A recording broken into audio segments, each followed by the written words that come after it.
കുറ്റ്യാടി കോഴിക്കോട് റൂട്ടിൽ ബസ് ജീവനക്കാർ തമ്മിൽ കയ്യാങ്കളി. രാവണൻ, SR എന്നീ ബസ്സുകളിലെ ജീവനക്കാർ തമ്മിലാണ് അടിപിടി ഉണ്ടായത്. രാവണൻ റഹ്മാനുണ്ട് വിശദാംശങ്ങൾ നൽകാൻ. ഷാഹിദ്, ഈ ബസ് ജീവനക്കാർ തമ്മിലുള്ള പ്രശ്നം എന്ന് പറയുമ്പോൾ മിക്കപ്പോഴും ഉണ്ടാകുന്ന ഒരു പ്രശ്നം തന്നെയാണ് ഈ സമയം പാലിക്കുന്നതുമായി ബന്ധപ്പെട്ടുള്ളത്. ഇവിടെയും അത് തന്നെയാണ് സംഭവിച്ചത്. അത് കയ്യാങ്കളിയിലേക്ക് എത്തി. പരാതി പോയിട്ടുണ്ട്. പോലീസ് കേസെടുത്തിട്ടുണ്ടോ?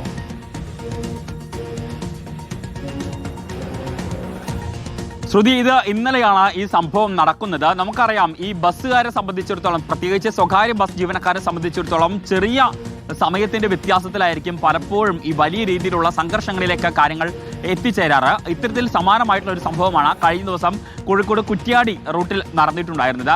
ഈ സംഭവം നടക്കുന്നത് കോഴിക്കോട് സ്റ്റാൻഡിലെത്തിയതിനു ശേഷമാണ്. പക്ഷേ ഈ സംഭവം തുടങ്ങുന്നത് കുറ്റ്യാടി ബസ് സ്റ്റാൻഡിൽ നിന്നും ബസ് എടുക്കുന്നതുമായി ബന്ധപ്പെട്ടുള്ള ചെറിയ സമയ വ്യത്യാസത്തിലാണ്. ആദ്യം ഒരു ബസ് എടുക്കുന്നു, എന്നാൽ കൃത്യസമയത്ത് എടുക്കേണ്ട ബസ് സമയത്ത് എടുക്കാതെ ആളുകളെ കയറ്റി നിൽക്കുന്നു. എന്നാൽ മറ്റേ ബസ് കൃത്യസമയത്ത് എടുത്തു വരികയുമാണ് ചെയ്തിട്ടുണ്ടായിരുന്നത്.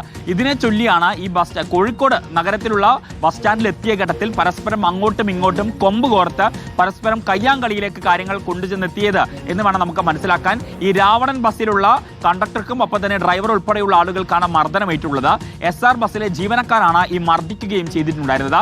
ഈ SR ബസ്സിലെ ജീവനക്കാർ കയ്യിൽ ഈ ഇരുമ്പിന്റെ പൈപ്പൊക്കെ ആയിട്ടാണ് വന്നിട്ടുണ്ടായിരുന്നത്. പിന്നീട് ജീവനക്കാർ തന്നെ, മറ്റു ബസ്സിലെ ജീവനക്കാരൊക്കെ തന്നെ പിടിച്ചു മാറ്റുകയാണ് ചെയ്തിട്ടുണ്ടായിരുന്നത്.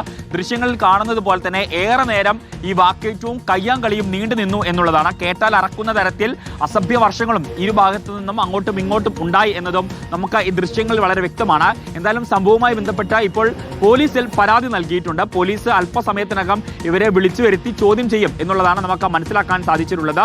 മാത്രമല്ല, മോട്ടോർ വാഹന വകുപ്പിന്റെ ഭാഗത്തു നിന്നും തുടർ നടപടികൾ ഉണ്ടാകും എന്നുള്ളതാണ് നമുക്ക് ലഭ്യമായിട്ടുള്ള വിവരം. ഓക്കെ, ഷാഹിദ് റഹ്മാനാണ് വിശദാംശങ്ങൾ നൽകിയത്.